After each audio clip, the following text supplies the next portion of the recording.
Calon pengantin pria yang sebabkan Gunung Bromo terbakar kini minta maaf. Kejadian ini tak sengaja. Calon pengantin pria yang sebabkan Gunung Bromo terbakar muncul ke publik dan minta maaf. Aksi foto prewedding mereka di Gunung Bromo telah menyebabkan kebakaran besar di Gunung Bromo. Flare yang digunakan sebagai hiasan di sesi pemotretan menyambar ilalang kering dan menyulut kebakaran besar. Calon pengantin itu bernama Hendra Purnama. Permintaan maaf Hendra disampaikan di depan romo dukun pandita tokoh agama Tengger dan para sesepuh.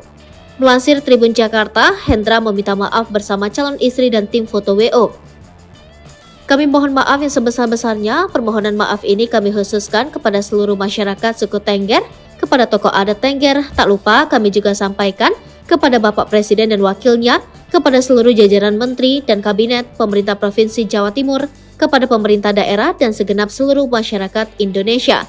Tentunya kejadian ini tidak sengaja. Pada saat kejadian kami berusaha memadamkan salah satunya dengan air mineral botol, kata Hendra.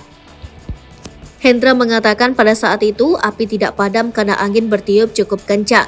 Rumput yang kering juga membuat api semakin cepat menyebar. Terakhir, Hendra menyampaikan ucapan terima kasihnya kepada petugas yang terlibat dalam proses pemadaman kebakaran Gunung Bromo.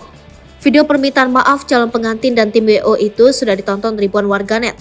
Namun warganet tampaknya tak puas jika para pelaku hanya meminta maaf tetapi tak bertanggung jawab.